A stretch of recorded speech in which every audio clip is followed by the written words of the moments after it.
కృష్ణా గోదావరి నదులకు వరద పోటెత్తింది. 4 రోజులుగా కురుస్తున్న వర్షాలతో వాగులు వంకలు పొంగిబొర్లుతున్నాయి. ప్రధాన జలాశయాల్లోకి నిండు కుండల్లో మారాయి.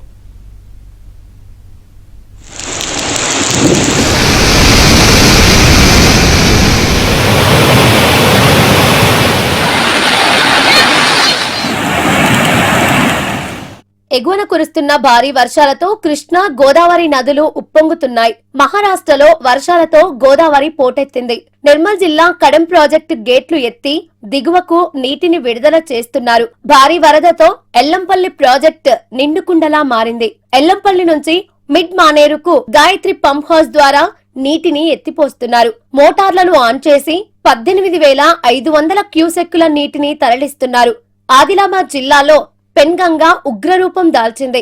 డొల్లార వద్ద 44వ నంబర్ జాతీయ రహదారిపై బ్రిడ్జికి సమీపం నుంచి వరద ప్రవహిస్తోంది. ఆనంద్పూర్ వంతెనపైకి వరద చేరింది. మహారాష్ట్ర తెలంగాణ మధ్య రాకపోకలు నిలిచిపోయాయి. వరదతో పత్తి సోయా పంటలు నీట మునిగాయి. కుంతాల జలపాతం పరవళ్లు తొక్కుతోంది.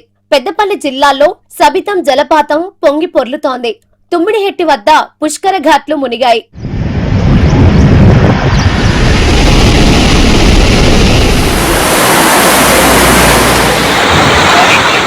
ఉమ్మడి వరంగల్ జిల్లా వ్యాప్తంగా వర్షాలు విస్తారంగా కురుస్తున్నాయి. రాజేడు పెరూర్ వద్ద గోదావరి నీటి మట్టం క్రమంగా పెరుగుతోంది. మరోవైపు చీకుపల్లి పెద్ద గొల్లగూడెం మధ్య వరద ధాటికి తాత్కాలిక అప్రోచ్ రోడ్డు కొట్టుకుపోయింది. దీంతో 26 గ్రామాల ప్రజలు పడవలపై ప్రయాణం చేస్తున్నారు. మరోవైపు కాళేశ్వరం వద్ద గోదావరి ఉగ్రరూపం దాల్చింది. అలుబాకలో బోలాపురం వద్ద బ్రిడ్జిపైకి వరద చేరింది. దీంతో వెంకటాపురం భద్రాచలం మధ్య రాకపోకలు నిలిచిపోయాయి.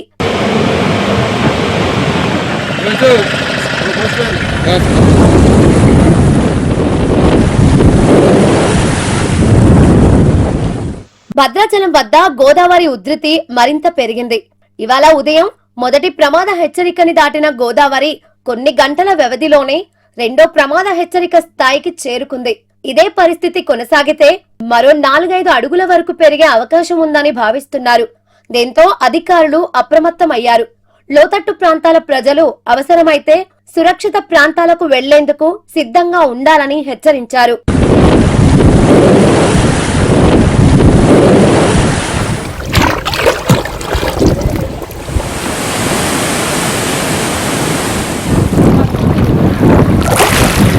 రాజమండ్రిలో ధవళేశ్వరం కాటన్ బ్యారేజీ వద్ద వరద ఉధృతి పెరుగుతోంది.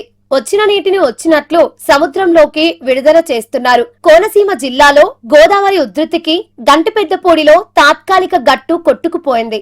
దీంతో లంక గ్రామాల ప్రజలు పడవలపై ప్రయాణిస్తున్నారు. కోటిపల్లి ముక్తేశ్వరం రేవులో పంటు ప్రయాణాలు తాత్కాలికంగా నిలిపివేశారు.